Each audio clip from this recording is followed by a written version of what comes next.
Chodesh Tov, alors Rosh Chodesh qui se lève, le mois des Nissim, Be'ezrat Hashem, qu'on est des Nissim pour tout le clan Israël, Bekarov, et il faut continuer à prier Be'ezrat Hashem, et c'est bien d'être parmi ceux qui font un grand sujet de Rosh Chodesh.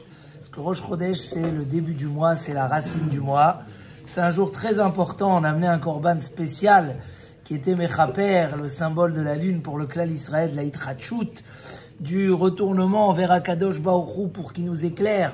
C'est le début du mois où Kiviachol, le Ham Israël, se retourne pour recevoir la lumière d'Hachem. Donc c'est bien de faire un sujet déjà, tous ceux qui sont très makpid sur la tfila de Rosh Chodesh, et en même temps, ceux qui rajoutent dans les seudot, il y a qui rajoutent une petite cravate ou un petit vêtement, mechoubad, l'irvod Rosh Chodesh.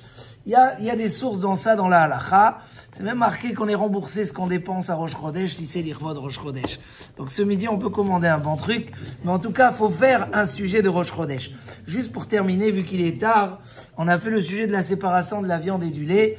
Et beaucoup posent la question à partir de quel âge pour les enfants faut commencer à séparer. Alors le Shevet Halevi, il dit, quand on parle de Ktané Ktanim, des tout petits, ça veut dire environ jusqu'à 3 ans, on n'est pas obligé d'attendre. C'est bien juste de leur laver la bouche, de leur laver les mains s'ils ont touché, mais ils sont encore comme Cholé Shen Bo Sakana, comme un malade qui a besoin. Donc dans ce cas-là, on n'a pas besoin de les éduquer à séparer.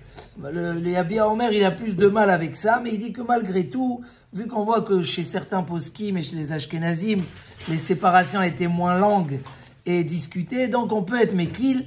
Malgré tout, quand il s'agit des friandises, des barres de chocolat au lait ou etc., ils pensent que c'est pas un besoin, mais à partir de 3 ans jusqu'à 10 ans, donc là, il y a plusieurs avis, encore une fois. Tout ce qui est des gâteries, faut les éduquer très tôt. À partir de l'âge de 3 ans, on peut commencer déjà à les éduquer qu'il faut séparer. Alors là, il dit 6 heures. Dans un autre sefer, il dit selon le calcul des parents pour leur apprendre à séparer entre le lait et la viande. Donc, de 3 ans jusqu'à 10 ans, c'est marqué dans les poskim, il y a plusieurs avis. Il y a qui disent, par exemple, que c'est bien de les faire attendre 1 heure. Il y a qui disent que c'est bien mi-seouda, li-seouda. Les écarts des repas qu'ils ont l'habitude de faire. Donc, certains disent 3 heures, 4 heures, en fonction, voilà, juste pour les éduquer, pour séparer en fonction de ce qu'ils ont besoin pour les repas. Pour les friandises, on essaye de les amener le plus loin. Et même, le Yalkut Yosef, il dit même, il faut les éduquer à 6 heures pour les friandises. Mais le calcul, il reste dans les mains des parents. À partir de 10-11 ans, là, vraiment, il faut être sévère et commencer à les éduquer à faire les 6 heures pour séparer. Chez nous, on a l'habitude beaucoup plus tôt. Dès qu'on voit qu'ils sont capables, on leur fait rentrer ça bien pour que ça soit bien ancré dans leur... Voilà, mais Meikar Adin, c'est ce que j'ai dit. Jusqu'à 3 ans, pas besoin d'être makpid, juste nettoyer la bouche.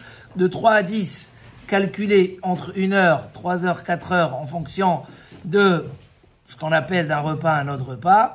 Pour les friandises, plus sévères.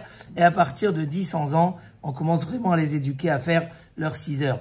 Quelqu'un qui a un doute, est-ce que c'est passé les 6 heures? Est-ce qu'il peut être tolérant? Il a un doute. Est-ce qu'il a fini à 2 heures ou à 2h30? Vous savez, des fois dans le doute, et il n'a pas moyen de vérifier. Alors, il y a 2 avis là-dessus. Dans Sefer HaKashrut, et certains Sfarim disent que puisque ça fait que des Rabbanan, alors Efchar Lehakel, on peut tolérer, dire bon, d'après mon calcul, j'ai fini à 2 heures, donc je calcule mes 6 heures d'après les 2 heures. Il y a un Sefer de Yad Yehuda, que lui il dit non, puisque c'est d'avoir chez Shlomo Tirin, quelque chose qu'on peut attendre. C'est pas un interdit qui bloque. Donc, il faut pas tolérer. Donc, on a 2 avis là-dessus. Il y a qui disent qu'on peut être mekil dans le doute et calculer d'après ce qu'on peut imaginer. Et il y a qui sont mahmirim dans ça. Chazak ou Baruch.